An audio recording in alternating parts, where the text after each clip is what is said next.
Bonjour et bienvenue pour ce nouveau page à page consacré au deuxième numéro de la série Bizarro Year Unknown, une série que j'ai été obligé d'acheter pour deux raisons. D'abord parce que j'ai la vilaine habitude d'acheter tout ce que fait Kevin Smith, même si Kevin Smith au cinéma ce n'est pas le Kevin Smith des années 90 et que ça fait longtemps qu'il n'a pas fait un bon film. Pendant très longtemps, Kevin Smith a été mon réalisateur préféré. J'adorais ce qu'il faisait et c'est surtout que comme c'était un peu le pape des geeks et qu'il avait avec 3 francs 6 sous réussi à bricoler Clerks à la force de son talent et de sa plume, eh bien je me suis toujours dit que tout était possible, qu'on pouvait créer à tout âge et surtout aller au bout de ses rêves. Et j'ai toujours été fasciné, surtout que j'avais adoré toute la première partie de sa carrière avec des films comme Chasing Amy, Mallrats. J'avais moins aimé Dogma, mais j'avais adoré Jay et Silent Bob Strike Back. Bref, c'est un scénariste que j'aime beaucoup et j'ai beaucoup aimé ce qu'il a fait dans les comics, notamment sur Daredevil, parmi tant de plein d'autres projets.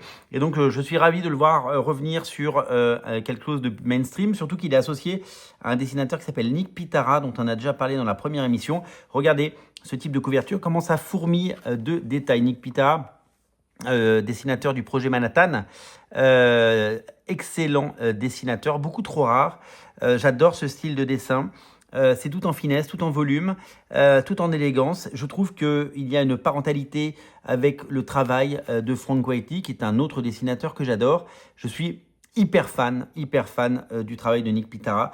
Et c'est vraiment un artiste que j'aime beaucoup, qui a notamment fait un projet indépendant, qui n'est jamais encore sorti en France, mais que j'aimerais bien mettre la main dessus, parce que c'est vraiment quelque chose d'assez magnifique. Et pour ces raisons-là, eh bien, j'ai acheté ce comics. Alors, j'ai pas fait non plus, j'ai pas vidé mon queue des vies, hein, parce que ça m'a coûté 4,99 €. Mais voilà, je ne peux pas passer à côté de ce genre de choses, même si je n'ai pas forcément d'attrait particulier pour le personnage de Bizarro, que je connais très très mal finalement. Donc c'est même, je crois, la première fois de ma vie que j'achète quelque chose avec Bizarro, qui est une version, vous le savez, pas très maligne.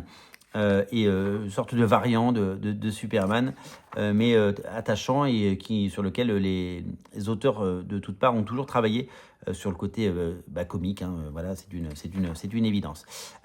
Donc très bon épisode avec évidemment les dialogues que nous connaissons de Kevin Smith, hein, c'est sa force. Alors il n'est pas tout seul au scénario, mais on reconnaît sa patte. Et puis quel plaisir, quelle beauté de voir ces pages, quel travail réalisé, quelle finesse dans le dessin, dans le trait, c'est élégant, c'est soigné. Voilà, c'est tout ce que j'aime dans les comics et c'est quelque chose qui, à mon humble avis, mérite d'être lu. Je ne sais pas si on aura une version française un jour. Quand on connaît le marché de Superman en France, où il n'y a pas la place pour 2 séries Superman, comme l'a dit François Hercouet, dans le first print consacré au bilan de mi-parcours 1000-2026. C'est toujours compliqué. On se dit, est-ce qu'elle aura la place un jour pour Bizarro? Eh bien, je ne sais pas. En tout cas, je trouve que c'est un fantastique travail et voilà pourquoi j'ai décidé de l'acheter. Supergirl, autre personnage compliqué, hein, bid au box-office, bid, vous le savez, en librairie. Voilà, on n'est pas prêt de revoir du Supergirl. En tout cas, je me réjouis d'avoir ces épisodes, je les trouve très très beaux et je trouve que, regardez, on voit le Superman de Nick Pitara.